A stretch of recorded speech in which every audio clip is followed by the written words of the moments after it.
Hindi lahat ng sakripisyong ginagawa ng isang magulang ay naiintindihan ng kanilang mga anak. Minsan kahit sila pa ang mas naghihirap sa pagtatrabaho, nang malayo mula sa kanilang mga anak ay sila pa rin ang masama sa paningin ng mga ito. Pero dapat na palagi nating tatandaan na walang magulang ang nanaisin na mapalayo sa kanilang mga anak.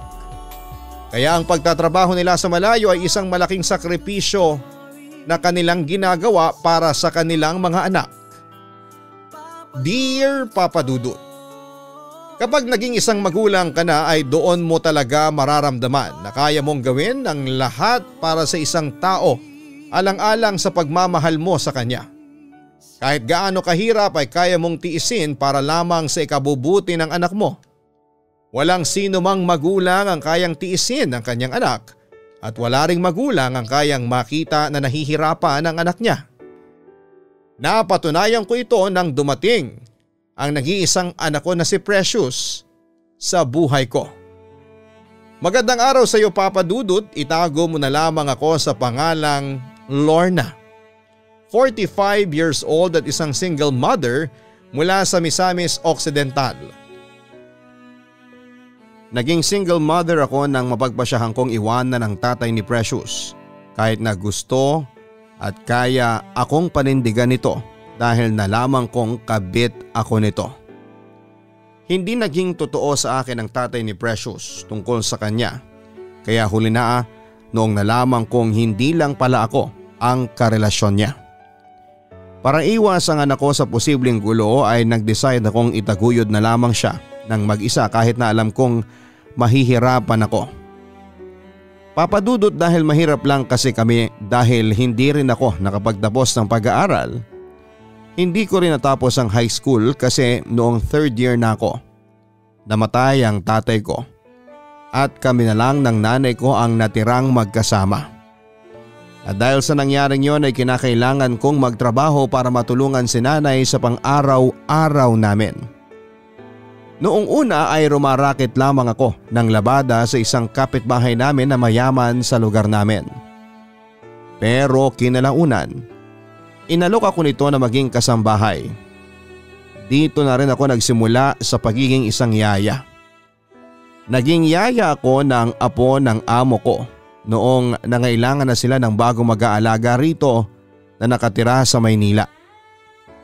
At nagpapasalamat ako na mabait ang amo ko at hindi mahirap alagaan ang alaga kong si Allison. Naging yaya ako ni Allison simula noong 6 na buwang gulang pa lamang ito at ang anak ko namang si Precious.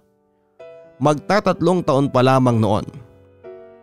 Sobrang hirap na iwanan ang anak kong lumaki pa lamang sa piling ng nanay ko. Pero wala akong magagawa. Kailangan ko nang kumita ng mas malaking pera para rin naman sa kanya.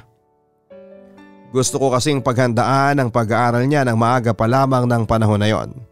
Kaya tinanggap ko na rin ang magtrabaho sa Maynila para maalagaan ang batang si Allison.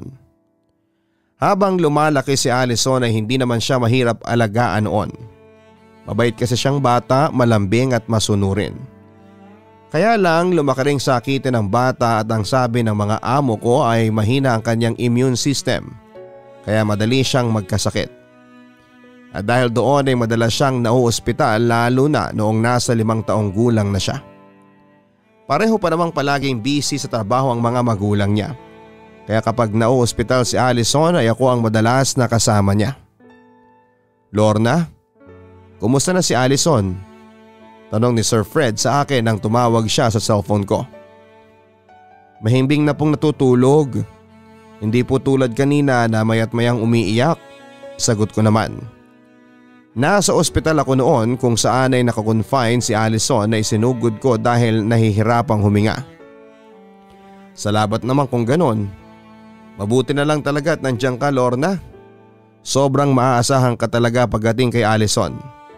Salamat dahil hindi mo pinabayaan ang anak ko. O siya, kailangan ko na munang bumalik sa trabaho. Ikaw na muna ulit ang bahala kay Allison, ha? Didiretso ako dyan mamaya pagkatapos ko dito. Sabay na kaming pupunta dyan ng misis ko. Ang bilin pa niya.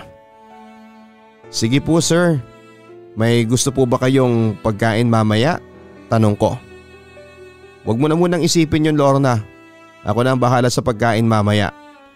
Tatawagan kita ulit kapag pupunta na ako dyan. Sagot niya bago ibinaba ang tawag. Sisimulan ko nang ayusin ang gamit ni Allison nang muling mag-ring ang cellphone ko.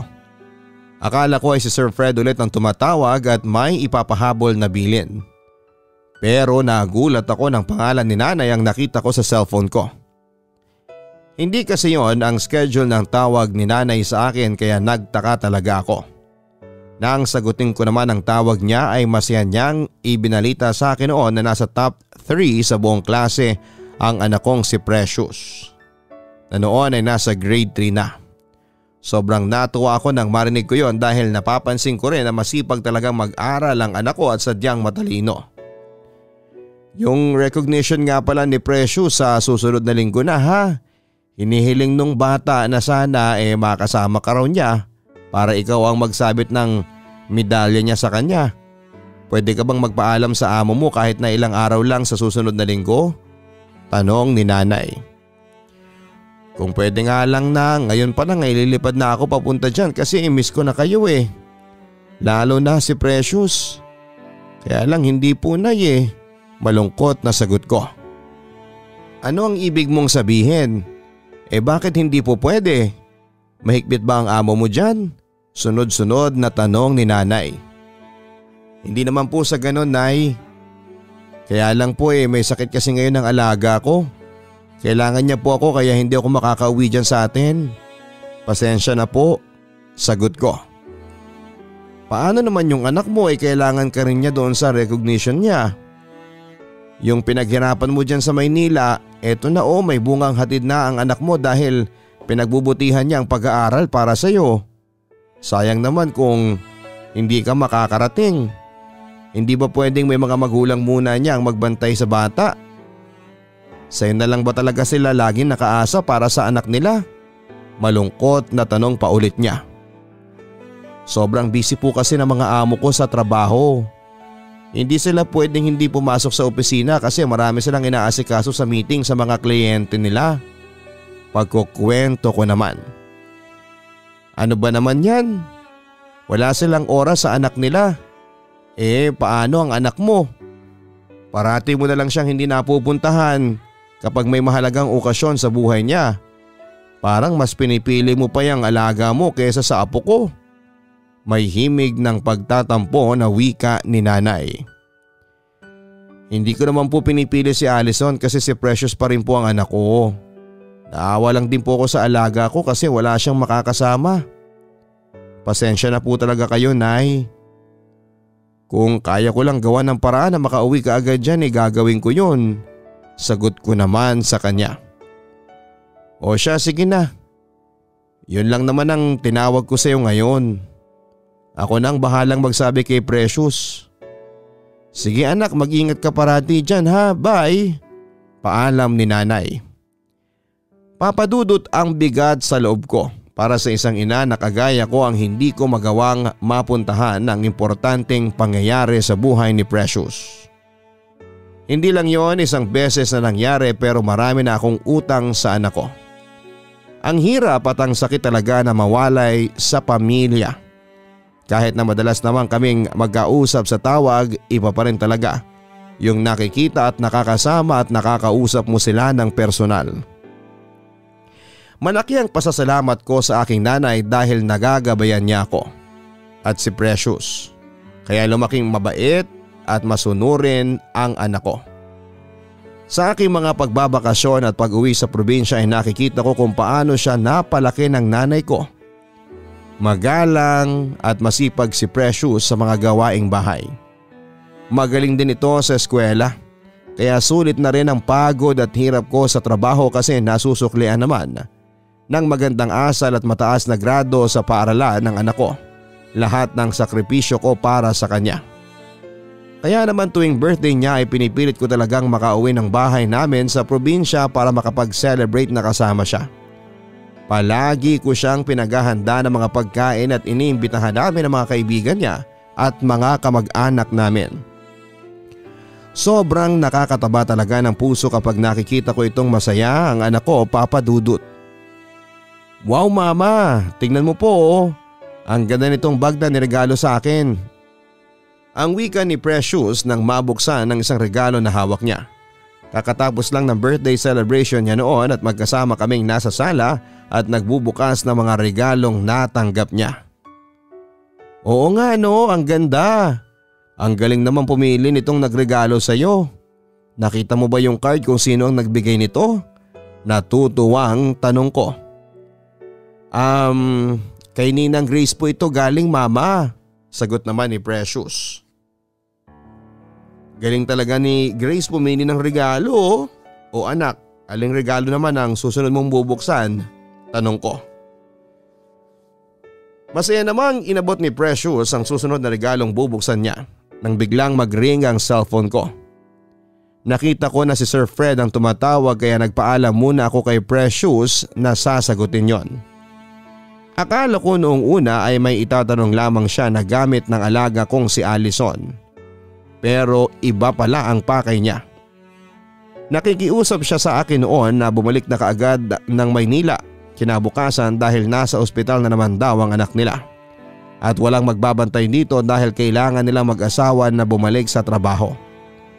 Saglit pa ako nagdalawang isip noon dahil may pangako ako kay Precious na mamamasyal kami kinabukasan. Kaya lang nang mabosesan ko nang naiiyak na halos si Sir Fred habang nakikiusap sa akin, ay tuluyan ko na siyang hindi natanggihan. Labis-labis naman ang pasasalamat niya sa pagpayag ko na bumalik agad ng Maynila at sinabi niya na dadagdagan niya na lamang daw ang bayad sa akin para sa buwan na yon.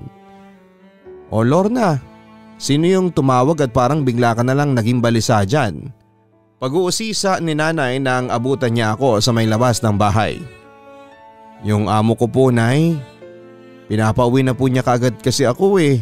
May emergency po sa bahay nila. Sinugod ulit sa ospital si Allison. Malungkot na sagot ko. Na naman? Sakitin din pala talaga yung alaga mo ano? Napapailing na wika ni nanay. Mahina po kasi ang immune system ng bata kaya palaging nauospital. Walang magbabantay kasi may importanteng meeting si Ma'am at Sir mula bukas at sa mga susunod pang araw. Nakakaawa naman po yung alaga ko kung mag-isa lamang siya sa ospital. Pagkukwento ko. Yung anak mo paano naman? Hindi ba pinayagan ka naman ng mga amo mo na magbakasyon dito ng ilang araw? Kagabi ka lang umuwi tapos aalis ka na kaagad. May inis na boses na tanong pa ni nanay. Kailangan lang din po talaga nila ako doon. Wala na kasing ibang pwedeng magbantay sa bata kung hindi ako lang. Sagot ko naman. Ganun ba pero kawawa din naman si Precious. Kasi paniguradong malulungkot siya. Kaka-birthday niya lang tapos aalis ka na kaagad. Alam mo Lorna, baka dapat mag-isip-isip ka na tungkol sa trabaho mo. Dapat siguro yung magtayo na lang tayo ng malit na negosyo sa probinsya. Suggestion ko lang naman yon. Iniisip ko lang din naman kasi itong apo ko. Aba anak mahirap na kapag hindi nasanay si Precious na nandito ka sa bahay. Lumalaki na siya at baka tuluyan siyang lumaki na malayo ang loob sa iyo. Ang sabi pa ni nanay. Alam ko naman Papa Dudut na may responsibilidad din ako sa sarili kong anak. Pero dahil nag-high school na si Precious ay mas lalong hindi ako pwedeng mawala ng trabaho. Para rin naman sa kanyang ginagawa kong pagsusumikap at pagsasakripisyo na yon kaya sigurado ako na maiintindihan niya ako. Hindi ko na nga po nasamahan pa ulit si Precious sa pagbubukas niya ng mga regalo dahil kailangan ko nang ayusin ang mga gamit ko. Mama, babalik ka na po talaga sa Maynila? Malungkot na tanong ni Precious nang makapasok sa kwarto ko. Halatang nagpipigil na siya ng mga luha kaya pati ako ay naluluha na rin noon. Kailangan anak Kailangan ako ng alaga ko kasi may sakit siya. Malungkot naman na sagot ko. Pero ma, kaka-birthday ko lang po tapos aalis na kagad kayo. Baka po pwedeng dumito muna kayo sa bahay kahit na isang araw lang po. Hindi po ba nangako kayo na mamamasyal tayo pagkatapos ng birthday ko?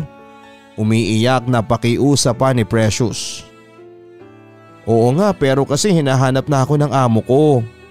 Pinababalik na nila kagad ako sa trabaho. Hay, kung pwede lang talaga na dito lang si mama, pero hindi talaga po pwede. Kailangan ko muna magtrabaho ulit anak para sa pag-aaral mo. Saka babalik din naman si mama ulit. Uuwi rin ako dito, pangako ko yan. Mamamasyal tayo sa pagbabalik ko. Pero sa ngayon, kailangan lang munang bumalik ka agad ni mama sa trabaho. Paliwanag ko sa kanya. Ma, lagi na lang po kayong puro trabaho. Tapos kapag tatawag naman kayo, palaging saglit lang kung makipag-usap kayo sa akin. Puro na lang kayo Maynila, Maynila. Ayaw niyo lang po atang kasama ako dito. Kasi hindi niyo na talaga ako mahal. Malakas na iyak niya bago lumabas ng kwarto ko. Tinawag ko pa siya noon pero hindi na niya ako nilingon at binalikan pa. Kaya naiiyak na lang din akong naiwan sa kwarto na gulo ang isipan at nahihirapan sa dapat na gawin. Papadudot, isa na siguro sa pinakamasakit na mararanasan ng isang magulang ay yung magtatampo o magagalit ang anak mo sa iyo. Masakit na marinig yung mga sinasabi sa akin ni Precious ng gabing yon at masakit ding marinig ang mga iyak niya. Pero naiintindihan ko ang nararamdaman ng anak ko. Kaka-birthday niya lamang at alam kong gusto lang naman niya akong makasama ng mas matagal. Pero hindi ko maibigay sa kanya gawa ng trabaho ko. Pagkabalik ko ng Maynila ay agad akong tinawagan ni Precious para humingi ng sorry. Umiiyak pa rin siya pero ang sabi niya ay naiintindihan naman daw niya ang pag-alis ko at alam niyang para sa kanya yung pagtatrabaho ko kahit na magkalayo kami.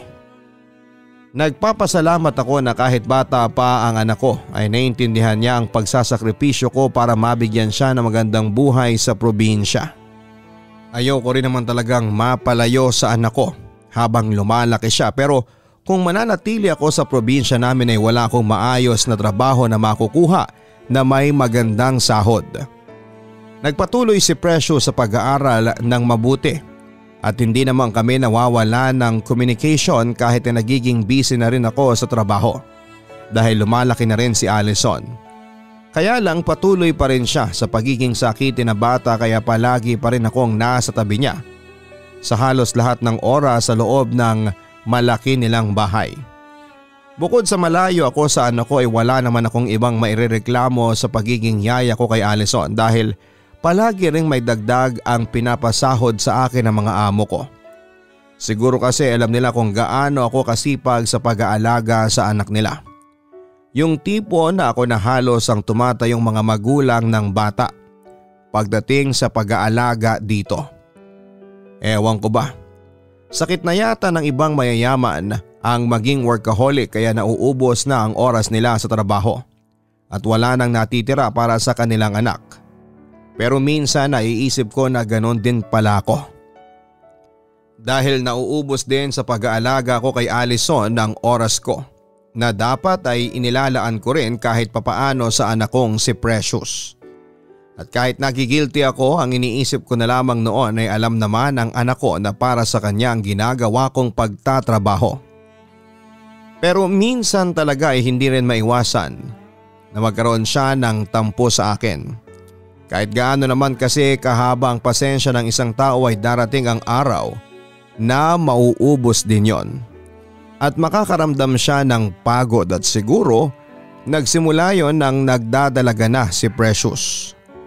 Natural talaga sa kanya ang pagiging malambing, mabait at matalinong bata, papadudot. Kaya sa tuwing may award siya na natatanggap mula sa school nila ay parang award na rin yon na natatanggap ko sa pagtatrabaho ko. Kaya palagi akong nagpapadala sa kanya ng extra allowance o kaya ay regalo para iparamdam sa kanya kung gaano ako ka-proud na siya ang anak ko. Pero hindi pa rin pala sapat yon, papadudot. Wala pa rin kasing makakapantay sa saya na mararamdaman niya kapag lumaki siya na nandun ako sa tabi niya. Kagaya na lamang nang magtapos siya ng high school bilang isang valedictorian. Masaya siyang tumawag sa akin at binalita ang tungkol sa bagay na yon. At hiniling niya na sana ay ako na ang makasama niya na umakyat sa stage para tumanggap ng kanyang mga medalya. Pero dahil may sakit na naman ang alaga ko, hindi ko na naman maibibigay sa kanya ang kahilingan niya. Mama, baka po pwedeng umuwi kayo ulit dito sa bahay. Gusto ko po kasi na kayo ang magsabit ng medalya sa graduation ko. Kasi para sa iyo talaga yun. Kaya ko rin po ginalingan ay para kahit sa isang importanteng event sa school ay makasama ko na po kayo. Pakiusap ni Precious habang kausap ko siya noon sa cellphone na hawak ko. Sa susunod na linggo na yan, anak, hindi ba? Baka kasi may pag-aalinlangan na wika ako na hindi ko alam kung paano itutuloy ang gusto kong sabihin. Baka po kasi baka hindi naman po kayo makapunta. Uhulaan ko dahil may sakit na naman po ang alaga ninyong si Allison, tama po ba? May himig ng pagtatampo na tanong ni Precious. Oo anak. Wala rin kasi dito sa bahay ang mga amo ko sa susunod na linggo kaya ako lang ang makakasama ni Allison. Hindi ko siya po pwedeng iwanan na mag-isa sa bahay dahil baka kung mapaano siya, malungkot na sagot ko. Hanggang ngayon po ba hindi pa rin niya kayang alagaan ang sarili niya? Malaki-laki naman na yan, hindi ba? Nasa high school na po yan, kaya dapat marunong na rin po siya mag-alaga ng sarili niya. Saka hindi ba mayaman ang amo ninyo, mama? Ikaw lang po ang kasambahay nila? Kayo-kayo lang ang tao dyan? Naiiyak na wika ni Precious. Hindi naman sa ganon, kaya lang hindi ko na naituloy ang gusto ko sanang ipaliwanag dahil bigla muling nagsalita si Precious. Kaya lang mas pinipili mo siya kesa sa akin. Sa bagay, hindi na ba ako nasanay? Bakit ba hindi pa ako masanay-sanay? Lagi ka namang wala sa tabi ko kahit birthday ko Hindi po pwede kasi kailangan ka ni Allison. Kapag may special event sa school wala ka rin kasi may sakit niyang Allison na yan. Puro na lang po si Allison. Paano naman ako? Kailangan ko rin naman po ng nanay sa tabi ko. Iyak pa na sabi ni Precious. Anak, gustuhin ko man napuntahan ka ngayon o sa graduation mo ay hindi lang talaga po pwede. Nataon lang talaga nakasabay ng pag-alis ng mga amo ko yung araw na yun. Naiiyak na rin na pagpapaliwanag ko. Sobra na kasi akong nasasaktan noon dahil napagtatanto ko ang pagkukulang ko sa sarili kong anak. Ang sabihin niyo po, ayaw niyo lang talagang maging parte ng buhay ko. Parati na lang ganito. Pagod na po ako maghintay sa inyo. Buong buhay ko nandyan na kayo. Nagsisilbi sa kanila. Ano ba naman yung payagan nila kayong umuwi ng graduation ko? Ma, graduation ko po yun. At hindi lang basta-basta kasi valedictorian ako. Ako ang valedictorian. Pero ako ang walang magulang sa graduation namin? Naiiyak pang sabi niya. Anak, patawarin mo sana ako. Hindi lang talaga po pwede. Hayaan mo at babawi ako sa iyo. Wika ko. Nako, wag na po tayong maglokohan dito, ma. Hindi naman talaga kayo makakabawi kasi nabibilang ko nga lang sa daliri ko ang ilang beses kayong makauwi sa isang taon Wag na po kayong mangako pa. Mag-enjoy na lang kayo dyan kasama si Allison.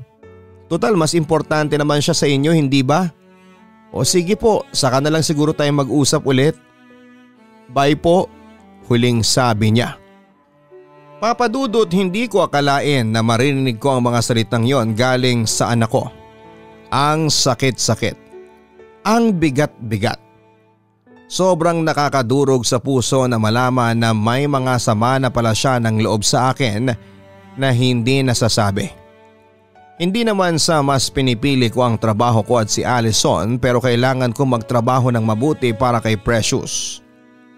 Masayang masaya at proud na proud ako na gagraduate pala bilang valedictorian sa high school ang anak ko. Pero nakakalungkot lang na hindi ko naman siya mapagbibigyan na makasama siya sa importanteng parte ng buhay niya na yon. Mali ba ang ginawa ko, Papa Dudut? Hindi naman mahigpit ang mga amo ko pero kasi ay may sakit ang alaga ko at kailangan ko talaga siyang bantayan.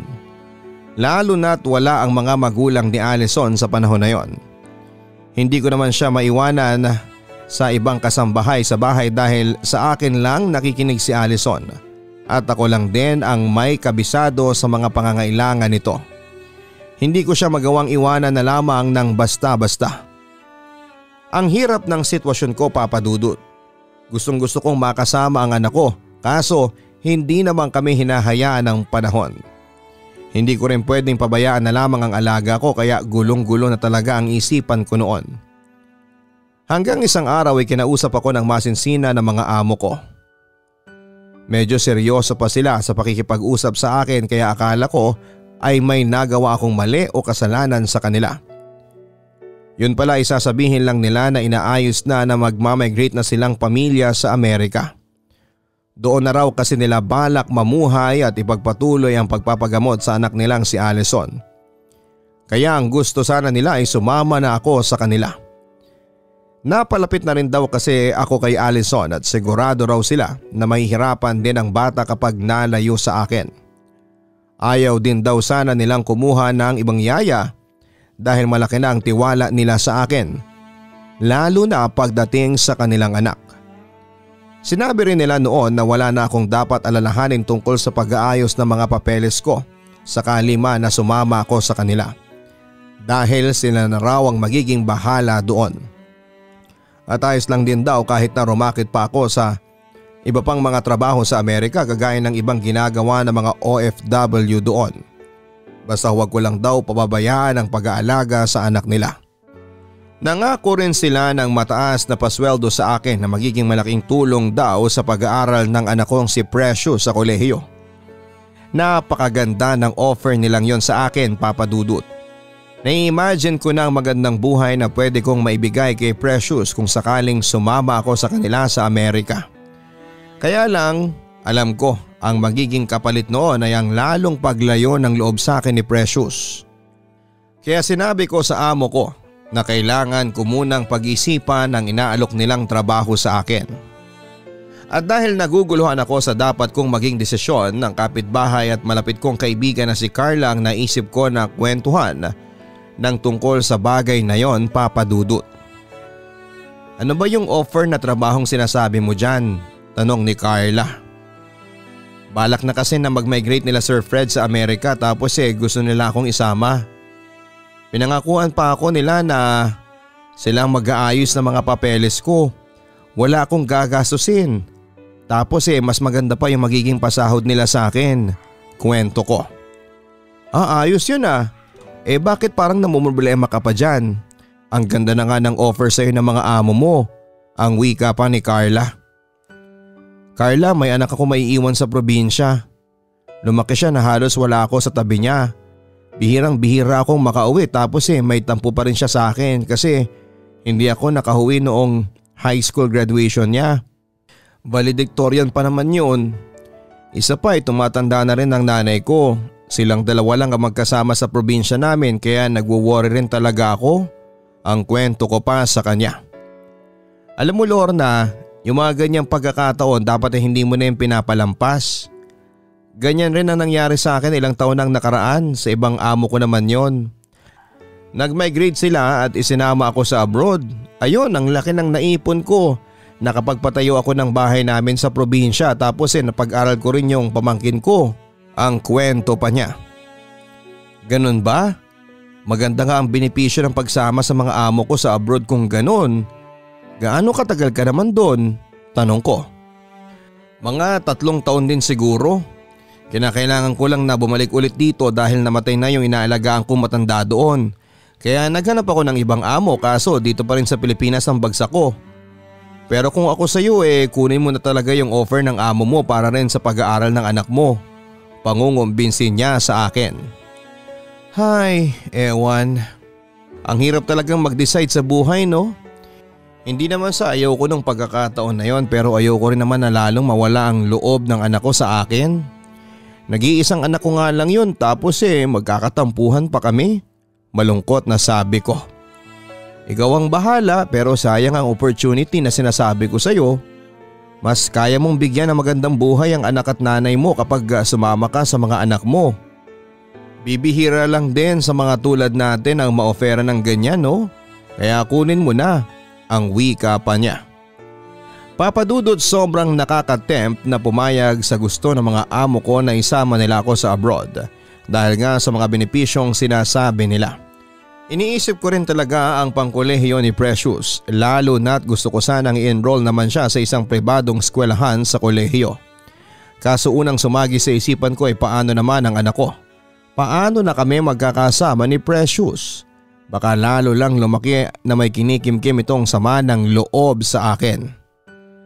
Papadudot, hindi ko pa rin binabaliwala ang offer sa akin ng mga amo ko, kaya para makapag-isip at makausap ko na rin sina Precious at ang nanay ko tungkol dito ay nagpaalam ako sa mga amo ko para magbakasyon sa probinsya. Kahit na isang linggo lang. Buti na lamang at may mga maiiwan sa bahay sina Sir Fred ng panahon na yon. Kaya napayagan nila kaagad ako. Umaasa rin kasi sila na tatanggapin ko ang offer nila dahil kailangan daw nila ako sa pag-alis nila at kailangan din daw ako ng anak nila. Sinabi ko na masasagot ko ang offer na yon sa pagbabalik ko mula sa probinsya. Sinurpresa ko naman ang pamilya ko sa pag-uwi ko at parehong nagulat sina nanay at si Precious. Naramdaman ko ang tuwa ni nanay pero hindi kay Precious dahil naging malamig ang pakikitungo niya sa akin. Sinabihan niya pa ako na daig ko pa raw ang nagtatrabaho sa abroad dahil sa tagal kong hindi nakauwi sa bahay. Humingi naman ako ng sorry sa kanya at doon ko sinabi sa kanila ni nanay ang tungkol sa alok na trabaho sa akin ni na Sir Fred sa Amerika. Ang akala nila ay kaagad ko yung tinanggap ng walang pag-aalinlangan, kaya naman lalong nainis sa akin si Precious. Pero sinabi ko na hanggang sa mga oras na yon ay pinag-iisipan ko pa ang lahat. Doon na nagsimula ang pagtatalo namin ni Precious at nilabas na niya sa akin ang sama ng loob niya. Ang paglaki niya nang wala ako sa tabi niya, lalo na sa mga espesyal na okasyon sa buhay niya. Pinaliwanag ko naman sa kanya ang lahat na ginagawa ko lamang yon para sa magandang future niya. Pero ang sabi ni Precious ay hindi niya kailangan ng magandang future kung hindi naman niya ako kasama. Marami raw paraan para magkasama kami kung gugustuhin ko. Marami raw akong pwedeng gawin para hindi ako malayo sa kanya.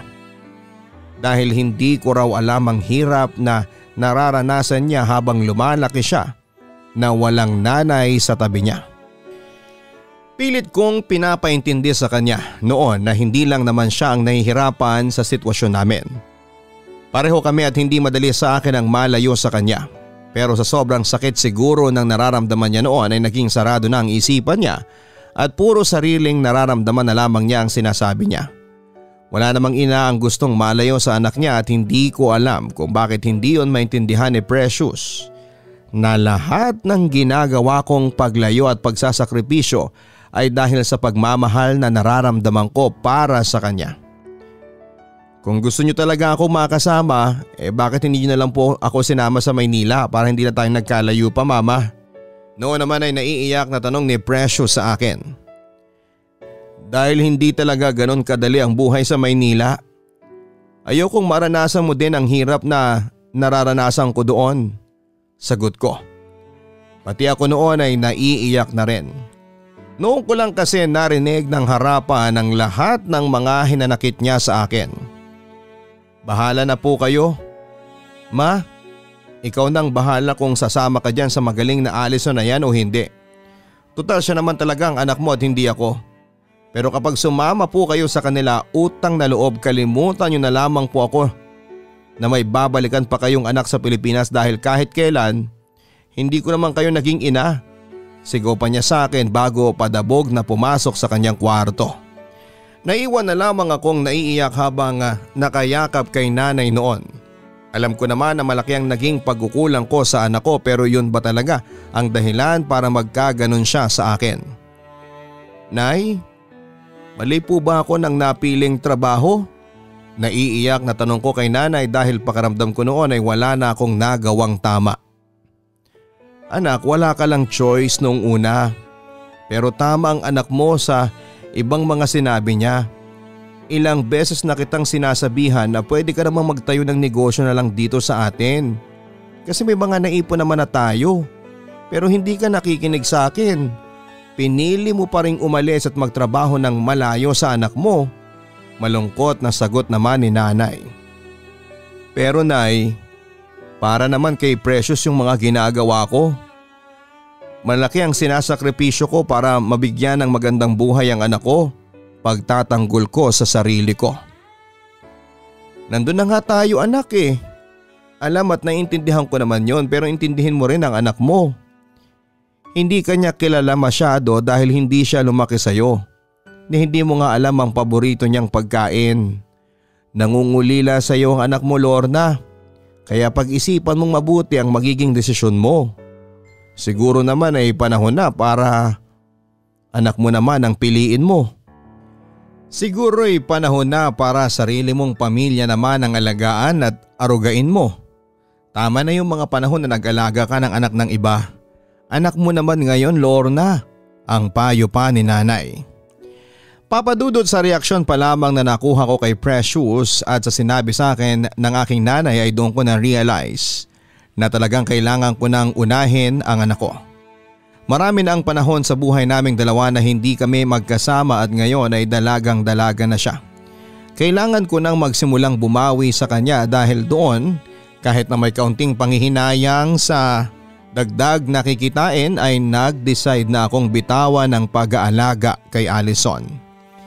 Hindi ito madaling natanggap ng bata at naiintindihan ko rin naman yon dahil sa akin na halos lumaki si Allison. Sa bahay nila bukod sa mga magulang niya ay sa akin lamang siya may malaking tiwala. Masakit rin para sa akin ang magpaalam na kay Allison dahil napamahal na rin ako sa alaga ko pagkatapos ng maraming taon. Buti na lang at maganda na talaga ang teknolohiya ngayon at kaya pa rin naming makapag-usap ni Allison paminsan-minsan. Nung una din ay sinubukan pa akong kumbinsihin lalo na ng amo ko pero sinabi kong desidido na talaga ako. At pinaliwanag ko sa kanila ang sitwasyon kaya naintindihan din nila sa huli. Sinabi ko sa kanila ang malaking tampo sa akin ng sarili kong anak at hindi ko na kayang lumaki pa yon kaya kailangan kong bumawi na sa kanya. Sa huli ay sinukuan na rin ng mga amo ko ang pangungumbinsi sa akin dahil naiintindihan daw nila ang pagiging isang ina ko. Napakabait din ng mga amo ko dahil nagbigay pa sila ng panimula para makapagtayo ako ng negosyo sa probinsya. Bilang pasasalamat daw nila sa akin sa pag-aalaga ko kay Allison ng mahabang panahon. Nang makalis na si Sir Fred ay umuwi na ako sa probinsya at sinimula ng negosyong bigasan sa lugar namin. Bagong simula at bagong pagbawi para sa anak kong si Precious. Akala ko nung una ay magiging madali lang ang lahat pero hindi pala, papadudot. Dahil mula nang bumalik ako at muli akong tumira sa bahay namin ay doon ko mas naramdaman na malayo na talaga ang loob sa akin ng anak ko. Hindi niya ako masyadong kinikibo at kinakausap kapag nagkakasama kami sa loob ng bahay. Nagagalit din siya kapag pinapakialamanan o inaayos ko ang mga gamit niya. Dahil pakiramdam niya ay ginugulo ko lamang yon. Hindi ko naman daw kasi alam ang tamang ayos na mga gamit sa bahay lalo na sa kwarto niya kaya dapat na hindi na ako makialam pa. Pati ng paghahanda ng almusal niya o kakainin sa hapunan ay palagi pa ring mali ang pinaparamdam niya sa akin. Hanggang sa muli kami magtalo ng anak ko sa loob ng bahay namin. Lalo na nang sawayin na siya ni nanay sa pakikitungong ginagawa niya sa akin noon. Ano naman po ngayon kung iniiwasan ko siya, Lola? Nakakairita naman po kasi. Bakit ba kasi nandito pa yan? Hay ma, sabi ko naman sa inyo pwede ka namang sumama dun sa Allison mo at sa pamilya niya. Total, yun na ang pamilya mo, hindi ba? Inis na wika ni Precious nang mapagsabihan siya ni nanay. Precious, nandito ako kasi ikaw ang pinili ko at kahit kailan ikaw pa rin ang pipiliin ko. Malungkot na sagot ko sa kanya.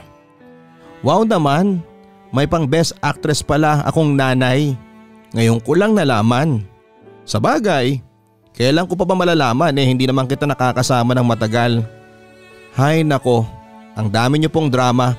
Malilate na ako sa school nito Mabuti pa sa labas na lang ako kumain ng almusal kesa dito sa nakakairitang bahay na ito. Halos pasigaw na sabi pa niya. Precious, hindi kita pinalaki para maging bastos ka sa mama mo ha? Muling saway ni nanay sa anak ko. Ano pong gusto ninyong gawin ko, Lola? Maging mabait sa kanya? Makipagplastikan? Bawal po. Bawal na po ba akong magalit ngayon? Masisisi niyo po ba ako kasi ganito ang nararamdaman ko? Ang unfair naman kung ganon. Buong buhay na nga po niya akong iniwanan. Kaya ano pa bang inaasahan niyo sa akin? Magpa-party kasi buong buhay ko ay hindi ko kasama ang nanay ko? Naiiyak na sagot naman ni Precious. Alam ko na may pagdadamdam ka sa akin, anak. Pero wag mo naman sanang isipin na ikaw lang ang nasasaktan at nahihirapan. Ang hirap mawalay sa pamilya.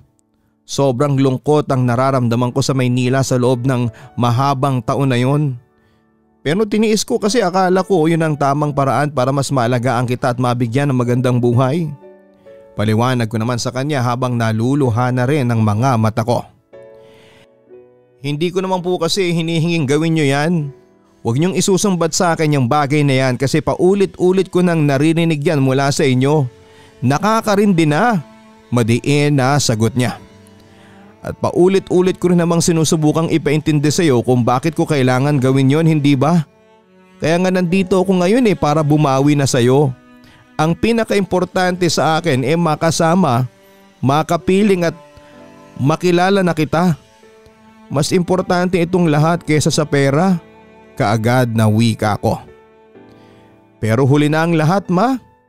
Paulit-ulit na rin yung sakit na dinudulot ng mga pangakong napapako mo sa akin.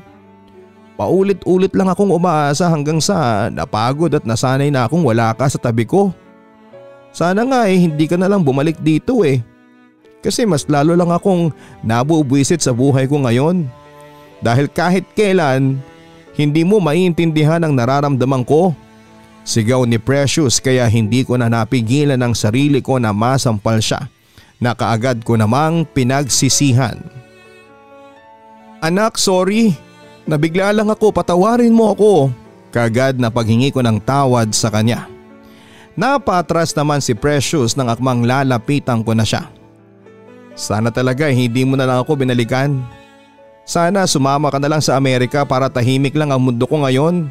Naiiyak na sabi niya bago umalis sa harapan ko. Papadudot, akala ko noong umuwi ako ng probinsya ay doon na kami makapagsisimula ni Precious. Pero parang nagkamali pala ako.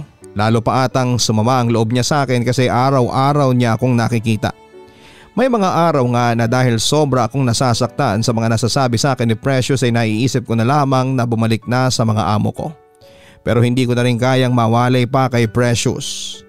Sobrang hirap pero tiniis ko ang lahat dahil mahal na mahal ko ang anak ko. At hindi ko siya susukuan kahit na kailan. Kahit papaano naman ay nagiging mas maayos na ang relasyon naming mag-ina. May mga araw na ngingiti-ngiti na siya sa akin at malumanay na makipag-usap pero madalas pa rin yung pagiging mataray niya sa akin. Tinutulungan naman ako ng nanay ko at lagi niyang pinapaalalahanan si Precious na galangin ako dahil ako pa rin ang ina niya. Papadudot, paano ko ba mas mapaparamdam sa anak ko ang pagmamahal na meron ako sa kanya? Ano pa kaya ang dapat kong gawin para maging malapit na siya sa akin? Gusto ko lang naman na maging masaya ang aming relasyon at lahat naman ng alam kong gawin ay ginawa ko na para sa kanya.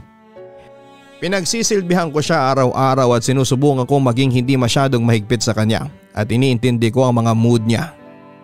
Pero masakit pa rin talaga kapag ang sarili mong anak ang nagtataray sa iyo. Sana matulungan niyo po ako sa problema kong ito. Maraming salamat sa pagpili ng aking kwento at sana ay may natutunan din kayo na aral sa lahat ng mga nakinig sa aking ibinahagi. Lubos na gumagalang, Lorna. Walang ina ang gustong malayo sa kanilang mga anak pero hindi rin naman madali para sa isang anak ang lumaki na malayo sa kanyang mga magulang. Maraming salamat sa pagtitiwala mo dito sa aking YouTube channel, Lorna, at ikaw ay nagbahagi ng iyong kwento. Nakakalungkot isipin na sa kabila ng pagsasakripisyo na ginawa mo para sa anak mo ay ikaw pa rin ang lumalabas na masamang ina para sa kanya. Pero siguro nga ibigyan mo pa siya ng oras na makapag-isip ng mga bagay-bagay tungkol sa inyong mag-ina. Iparamdam mo sa kanya na kahit kailan ay hindi ka naaalis pa sa tabi niya.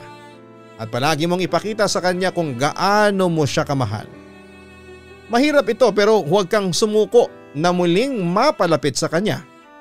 Sigurado naman ako na darating ang araw na mawawala din ang tampong nararamdaman sa iyo ng anak mong si Precious. Hanggang sa muli, ako po si Papa Dudut. Maraming salamat po. Huwag kakalimutan na tangkilikin po ang aking YouTube channel. Don't forget to like, share, post your comments, and subscribe. Maraming salamat po. Ang buhay ay mahiwaga, laging may lungkot at saya. Sa Papa Dudut Stories, laging may karamay ka.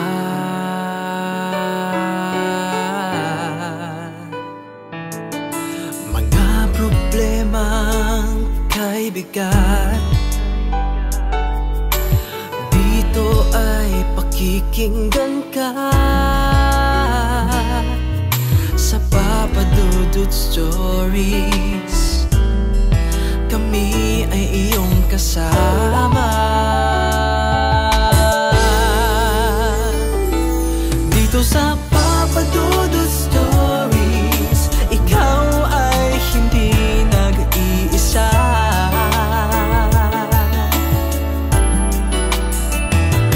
Dito sa Papa Dudut Stories, may nagmamahal sa'yo. Papa Dudut Stories, Papa Dudut Stories, Papa Dudut Stories.